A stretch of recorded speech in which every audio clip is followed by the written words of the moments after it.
You know, one thing about Nigeria, some stories just never seem to leave the headlines. Every time you think the conversation has gone quiet, something happens and it starts all over again. Well, that's exactly what's happening with Mazi Nnamdi Kanu. A video that is currently making the rounds online shows members of the Ambassadors for Self-Determination alongside individuals identified as American supporters, once again calling for his release. According to those in the video, they believe the number of people advocating for Kanu's freedom is much more larger than those speaking against him. They also insist that his case deserves fairness and justice. Now, whether you agree with that or not, one thing is hard to ignore. The conversation around Nnamdi Kanu simply refuses to fade. Every new video, court appearance, or statement seems to reignite the debate. And this is where I'd like to hear from you. Do you really think voices from outside Nigeria, like these particular supporters abroad, can actually influence anything? Or do you feel this is something that will only be decided through Nigeria's courts?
Fellow Americans, lovers of freedom, champions of human rights, our mission is to advocate for the political vulnerable and persecuted around the world.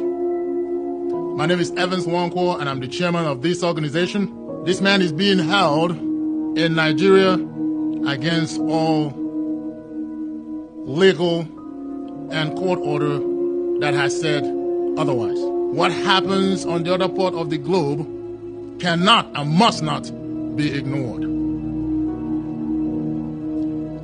We have one world and we have one globe. We must not ignore justice or injustice anywhere it happens. All the lovers of freedom, champions of human rights must not and cannot ignore injustice anywhere. Nigeria has turned into a dark nation. It's not the same place that I grew up. And ladies and gentlemen, you cannot drive darkness away with darkness. You can only do so with light. We're gathered here today to advocate and ask all the lovers of freedom and champions of human rights to be the light that drives away this darkness in the country Nigeria by doing the right thing, releasing this innocent man, Mazi Nnamdi Kanu, who I've called the Mandela of our era. My name is Ben Nwankwo. I am the Executive Director for Ambassador for Self-Determination, a human rights advocate here in the United States.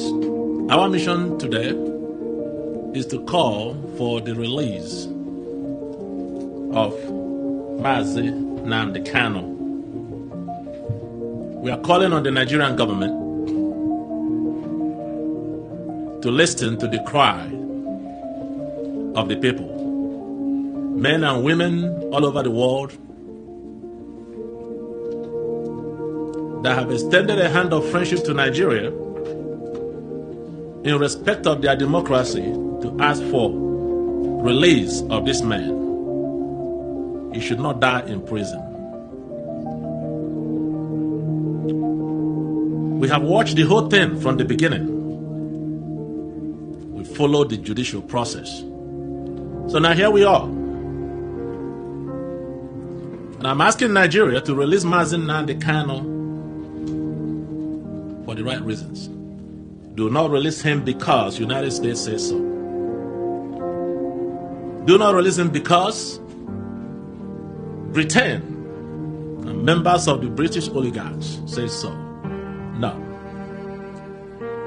Do not release him because Biafran people are protesting all over the world, calling for the immediate release of Mr. Kanu. He too has a mother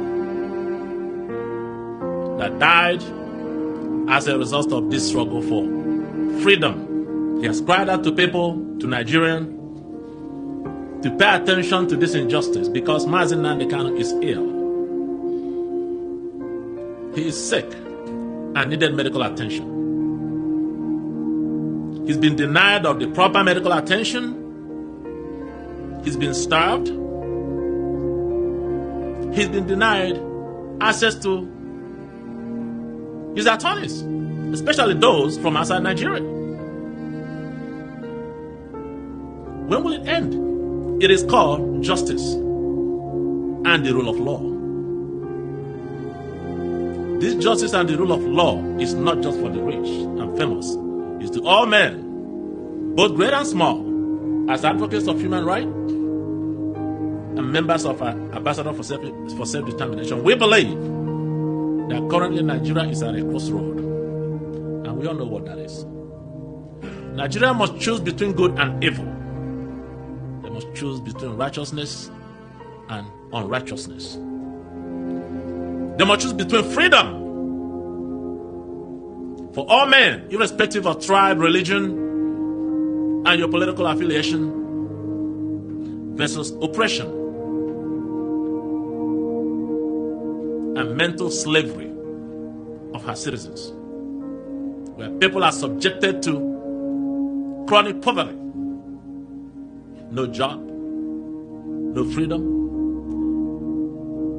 and it's become the order of the day to fundamentally violate human rights. That's why Mazi Nnamdi Kanu remains in prison today. We are not here to be confrontational. We are not here to intimidate or to insult. But we are here to appeal to the conscience of those in leadership in Nigeria to please release Mazi Nnamdi Kanu. Why? Because you can do it. Don't wait for tomorrow. You can do it today. You have a chance to join the global community in the journey for justice for all men. You can show the world with a logical, demonstrable proof by allowing Mazi Nnamdi Kanu to go home to his family. My name is W. Bruce DeValier, and I am an international lawyer and a civil litigator, international civil litigator, and a constitutional lawyer. I am pleased and honored to be counsel for Ambassadors of Self-Determination. I am equally pleased and honored to be here today. He's remarkably similar to Nelson Mandela in that his charismatic approach to securing freedom for his people, advocating for peace, and advocating for self-determination. So Nnamdi Kanu is a leader of the IPOB people. And in that regard, as I said, he is remarkably like Nelson Mandela. Nnamdi Kanu is our opportunity to get it right. So if you have some hesitation about supporting Nnamdi Kanu, because there's been some talk of him being a terrorist and the IPOB being terrorists, that's simply not true. But I'm here to submit to you, even more important, Nelson Mandela was considered a terrorist. As a matter of fact, Nelson Mandela was not removed from the United States list of terrorists until he was 89 years old. And I believe it was 2009. When he was almost dead.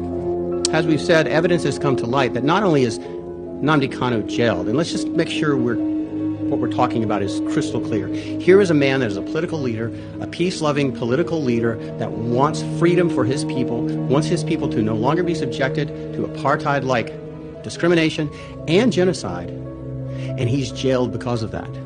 He's sitting in jail as we speak today. And I would really be delighted, and my job would be done, if a great number of you said, why haven't I heard about this before?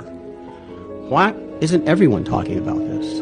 Why is this something that seems to only concern the Igbo people? Why don't we know about this injustice? Because I submit to you, there is no greater injustice right now on this planet than the continued unlawful incarceration of Nnamdi Kanu. Now, it's easy to say unlawful, and I'm a lawyer and I often say it. But in this case, we have not one, not two, but three separate panels, judicial panels, that have said his arrest, his rendition, and his continued incarceration are absolutely illegal. Not because it's not a good idea, not because we don't like it, not because he's the leader of our people or a leader of the people that we favor. The Nigerian courts applying Nigerian law made that determination not once, but twice. You have two court judgments, it's so obvious, that said he must be released immediately, he must be returned to his place of citizenship, which is Britain, and he must be paid 1 billion naira, or 500,000 naira, depending on the court. The United Nations has looked at this case and determined that there are rampant, gross human rights violations, and they demand the immediate release. So Mazi Nnamdi Kanu represents, just as Nelson Mandela represented his people, Mazi Nnamdi Kanu represents over 50% more people, 42 million as opposed to 28 million. So how can we not move mountains? Do everything in our power possible as human beings to free Nnamdi Kanu. It's fundamental, basic Nigerian law. And that has been disregarded. Because Nigerian law has been utilized by the courts twice to say, release Nnamdi Kanu. Again, let's make sure we understand he's in jail solely because of his political beliefs. He's caged solely because of his ethnicity. And solely because of what he represents, which is freedom. Freedom from oppression, freedom from genocide, and freedom from apartheid-like discrimination. The UN determination, they found directly, not obliquely, not as a recommendation, but a direct speaking voice that the UN seldom, if ever, takes, almost never takes, that there was a violation of Mazi Nnamdi Kanu's human rights because he was detained arbitrarily and without law. He was detained without due process. He was detained without the right to use his counsel. And he was unlawfully kidnapped and secreted to a secret location. He was disappeared. He was all of the horrors that you can imagine that a nation could do short of actually killing him, which would be genocide, all at once. Nnamdi Kanu has languished in the darkness and the silence for far too long. We call for someone, anyone or Congress as a whole, to stand up and say enough's enough, free Nnamdi Kanu. So when this message gets out to the members of the United States Congress, I submit that those that want to strike a blow for freedom and also preserve their name for posterity, this would be a good start. So I think we have reason for hope. Without hope, everyone gives up. So I'm here to tell you there's hope. Finally, the freedom of Mazi Nnamdi Kanu is of paramount importance in beginning the process of remedying the religious and ethnic persecution in Nigeria. It's a bigger issue than him. The call, Free Mazi Nnamdi Kanu, is a call for human rights and obedience to the rule of law and good government that must be made from throughout the globe and heard in Abuja. 50 million plus, 60 million plus Igbo worldwide will cherish the day of Kanu's freedom, and the world will celebrate, much as it celebrated the release of Nelson Mandela. And we can all be part of that. The courts of Nigeria have spoken. The United Nations have spoken. Now is the time for the American people and Congress to speak, and the world to speak, to lend their voices, to condemn Nigeria's action, and to encourage them to do what is required of them in compliance with the rule of law and international human rights. If the United States is responsible in any measure for causing the release of Nnamdi Kanu, the world, West Africa, Africa, and the world will see and celebrate the United States as the beacon of human rights, freedom and liberty, and the rule of law that it always has been, that we always imagine ourselves to be, and we aspire to be. Simple act, one man, one voice, one statement. We can attain those great benefits in that sense of accomplishment. This is a long journey, but I do believe deep in my heart that the end is near. Martin Luther King said that in the end, it's not the words of the enemy that hurts. Rather, it's the silence of friends that's supposed to speak but choose to be silent. And darkness cannot drive away darkness. Only light can do that. So on behalf of Ambassadors for Self-Determination, I'm calling on all people in diaspora. You are the future. You are the hope. Be the light. I'm calling on U.S. Congress and the senators to be the light. Because injustice anywhere left unaddressed will eventually become injustice everywhere. I also appeal to my brothers and sisters, the African Americans. We are cut from the same cloth. We just arrived here differently. Do not forget from where you come. And this is the time to rise up. Speak up, do not be silent, and be the light. Because if we collectively can do that, Mazi will walk the street again. Thank you.